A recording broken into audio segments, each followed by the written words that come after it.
तो अब तालिबान ने भारत को ऐसा तोहफा दिया है जिसे देखकर चीन, अमेरिका और पाकिस्तान जैसे देशों के होश उड़ चुके हैं। और अब तालिबान ने भारत में वो कर दिखाया है जिसका डर शायद चीन और अमेरिका को पहले से ही सता रहा था। दोस्तों, काबुल की गलियों से उठी एक हवा ने नई दिल्ली की गलियों तक अपनी मौजूदगी दर्ज करवा दी है और अब उसकी गूंज का असर चीन और पाकिस्तान की नींदें उड़ा रहा है। और इतना ही नहीं, बल्कि अमेरिका भी हैरानी में है कि आखिर भारत ने तालिबान के साथ मिलकर ऐसी कौन सी रणनीति अपना ली है जिसने पूरे सेंट्रल एशिया के नक्शे को बदलने की संभावनाओं को जन्म दे दिया है।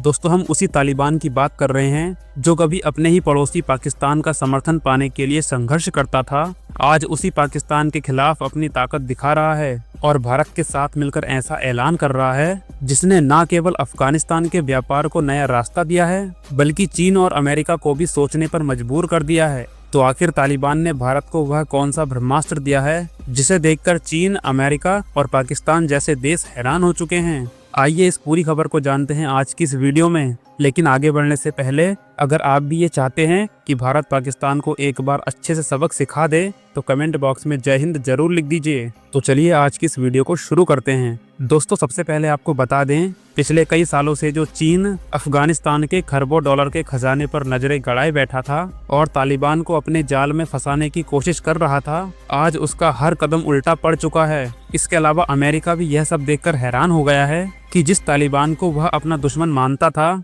आज उसी के साथ भारत ने यह कौन सी डील कर डाली है जिससे तालिबान सीधे सीधे अब पाकिस्तान को भी सबक सिखा रहा है। वही पाकिस्तान जो कल तक तालिबान का सबसे बड़ा हिमायती बनता था, आज उसी के साथ युद्ध करने के लिए मजबूर हो चुका है। दरअसल ये कहानी शुरू होती है काबुल से लेकर नई दिल्ली तक फैले उस भू राजनीतिक शतरंज से जिसमें भारत ने अपनी चालें इतनी सूझबूझ के साथ रखी जिससे अब उसका रास्ता सीधे सेंट्रल एशिया के देशों तक खुल चुका है। और इसके पीछे सबसे बड़ा हथियार है ईरान का चाबहार पोर्ट, जिसे भारत ने अपने रणनीतिक विजन के तहत विकसित किया था। दोस्तों, यह केवल एक बंदरगाह नहीं बल्कि एक ब्रह्मास्त्र है जो अफगानिस्तान को अब पाकिस्तान की जालसाजी और सीमा बंद करने की मजबूरी से पूरी तरह मुक्त कर देगा और जिसके माध्यम से अब अफगानिस्तान की गाड़ियां सीधे मुंबई और कोलकाता तक अपना माल भेज सकती हैं। लेकिन इस पूरे खेल में सबसे बड़ा ट्विस्ट तब आया जब अमेरिका ने ईरान पर लगाए गए प्रतिबंधों के बावजूद चाबहार पोर्ट की उपयोगिता को चुनौती देने की कोशिश करी। लेकिन तालिबान के विदेश मंत्री आमिर खान मुत्ताकी ने नई दिल्ली में खड़े होकर साफ साफ शब्दों में कहा कि अब भारत और अफगानिस्तान मिलकर इन सभी बाधाओं को एक साथ पार करेंगे। और यह बयान केवल व्यापार की दिशा को नहीं बदलता बल्कि यह तालिबान के बदलते हुए रुख और उसकी स्वतंत्र कूटनीतिक क्षमता को भी दर्शाता है। दोस्तों, इतना ही नहीं, इस पूरे परिवेश में चीन के सपने भी धराशायी हो रहे हैं क्योंकि भारत ने चाबहार पोर्ट को महज 72 किलोमीटर की दूरी पर ग्वादर पोर्ट के बगल में खड़ा करके अपने रणनीतिक कदमों से चीन की सप्लाई लाइन पर नजर रखनी शुरू कर दी है। और यदि कभी जरूरत पड़ी तो भारत एक झटके में उस सप्लाई लाइन को काट सकता है। और ठीक इसी तरह अब पाकिस्तान का सबसे बड़ा हथियार भी बेकार हो चुका है क्योंकि अफगानिस्तान का व्यापार अब सीधे चाबहार के रास्ते जाएगा जिससे अरबों डॉलर का फायदा केवल भारत और ईरान को मिलेगा और पाकिस्तान के हाथों में केवल खाली कटोरा रह जाएगा। लेकिन दोस्तों, ये कहानी यहीं पर खत्म नहीं होती क्योंकि चाबहार पोर्ट भारत को केवल अफगानिस्तान तक नहीं बल्कि सेंट्रल एशिया के उन देशों तक भी सीधी पहुंच देता है जहां तेल, गैस, यूरेनियम और अन्य कीमती खजानों का विशाल भंडार मौजूद है। कजाकिस्तान, उज्बेकिस्तान, तुर्कमेनिस्तान और तजाकिस्तान जैसे देश अब सीधे भारत के व्यापार और ऊर्जा नेटवर्क से जुड़ सकते हैं और यही फैसला भारत की सेंट्रल एशिया नीति को हकीकत में बदल सकता है। और इतना ही नहीं बल्कि इस पूरे खेल में सबसे दिलचस्प पहलू तो ये है कि यह पूरा मामला सिर्फ व्यापार और रणनीति की कहानी नहीं है बल्कि ये कहानी उन दो दिलों की भी है जिसमें अफगानिस्तान के विदेश मंत्री ने अपने भाषण में गुरुदेव रविंद्रनाथ टैगोर की कहानी और काबुलीवाला का जिक्र भी किया जो भारत और अफगानिस्तान के सदियों पुराने सांस्कृतिक और भावनात्मक रिश्तों का प्रतीक है, जो यह दिखाता है कि अब तालिबान केवल ताकत और व्यापार नहीं बल्कि भावनात्मक कनेक्शन और सॉफ्ट पावर डिप्लोमेसी के माध्यम से भी भारत के साथ रिश्ते मजबूत करना जानता है।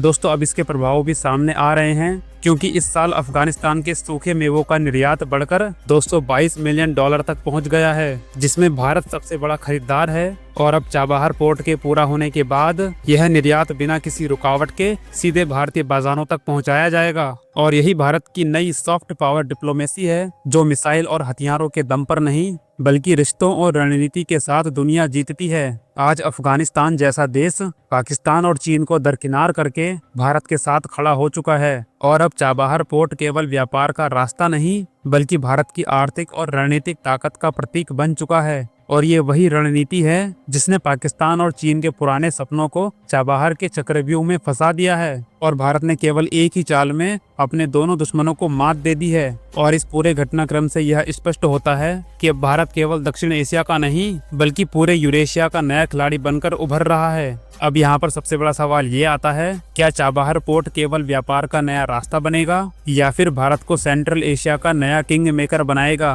क्या अमेरिका इस कदम के सामने झुकेगा या ईरान पर लगे प्रतिबंध इस सपने को तोड़ने की कोशिश करेंगे? दोस्तों, यही वो कहानी है जिसे आज पूरी दुनिया ध्यान से देख रही है और इस पूरे भू राजनीतिक खेल का असर आने वाले कई दशकों तक महसूस किया जाएगा। और यही भारत की नई रणनीति है जो आज इतिहास को बदल रही है। अफगानिस्तान, भारत, सेंट्रल एशिया, पाकिस्तान और चीन, ये सभी देश इस खेल का हिस्सा हैं। दोस्तों, भारत और अफगानिस्तान के बीच की यह नई रणनीति केवल वर्तमान समय तक सीमित नहीं है बल्कि पूरे सेंट्रल एशिया और मिडिल ईस्ट में नई राजनीति और व्यापार की दिशा को तय कर रही है। चाबहार पोर्ट के पूरी तरह से ऑपरेट होने के बाद अफगानिस्तान के ज्यादातर उत्पाद जैसे सूखे मेवे, फल और खनिज पदार्थ सीधे भारतीय और अंतर्राष्ट्रीय बाजारों में जाएंगे, जिससे अफगानिस्तान की अर्थव्यवस्था को मजबूती मिलेगी और युवा पीढ़ी के लिए नए रोजगार के अवसर खुलेंगे। वहीं दूसरी ओर भारत के लिए यह केवल आर्थिक लाभ नहीं बल्कि यह स्ट्रेटेजिक गेटवे भी बनता जा रहा है जो देश की ऊर्जा सुरक्षा, ट्रांजिट नेटवर्क और व्यापार मार्गों को मजबूत करता है। दोस्तों, अगर आप सोच रहे हैं कि यह चाबहार पोर्ट और अफगानिस्तान कनेक्शन केवल व्यापार तक सीमित है तो आप बहुत बड़ी भूल कर रहे हैं। असल में यह डील भारत के लिए बहुत बड़ी जीत लेकर आई है जिसके बारे में जानना आपके लिए बेहद जरूरी है। दरअसल ये बात हम सभी जानते हैं कि भारत ने हमेशा से मध्य एशियाई देशों के साथ अपने व्यापार को बढ़ाने की काफी कोशिश करी है, लेकिन हर बार पाकिस्तान के कारण हमें जमीनी रास्ते बंद मिलते हैं। लेकिन अब चाबहार पोर्ट के जरिए भारत सीधे ईरान, अफगानिस्तान और मध्य एशिया के देशों तक पहुंच बना रहा है, जिससे हमारे एक्सपोर्ट में 30 से 40% की बढ़ोतरी देखने को मिलेगी। अब भारत अफगानिस्तान से कॉपर, लिथियम, कोबाल्ट और यूरेनियम जैसे कीमती खनिज सस्ते दामों पर मांग सकता है। दोस्तों, ये वही धातुएं हैं जिनका इस्तेमाल इलेक्ट्रिक व्हीकल, सोलर एनर्जी और डिफेंस इक्विपमेंट में किया जाता है। अगर यहाँ पर ऊर्जा सुरक्षा की बात की जाए तो ईरान और मध्य एशिया प्राकृतिक गैस और कच्चे तेल के बड़े स्रोत हैं और इस चाबहार पोर्ट के चालू होते ही भारत अपनी तेल निर्भरता का एक बड़ा हिस्सा गल्फ देशों से हटाकर अन्य क्षेत्रों की तरफ मोड़ सकता है, जिससे भारत की तेल लागत कम हो जाएगी और भारतीय रुपये पर डॉलर का दबाव भी खत्म हो जाएगा। बाकी दोस्तों, भारत और अफगानिस्तान के बीच हुए दोस्ती समझौते के बारे में आप सभी का क्या कहना है? अपनी राय कमेंट बॉक्स में जरूर बताइए और इस वीडियो को अपने दोस्तों के साथ जरूर शेयर कीजिए ताकि उन्हें भी इस जानकारी के बारे में पता चल सके। बाकी आज की इस वीडियो में बस इतना ही। मिलेंगे अगली वीडियो में किसी नई जानकारी के साथ। तब तक के लिए जय हिंद, जय भारत।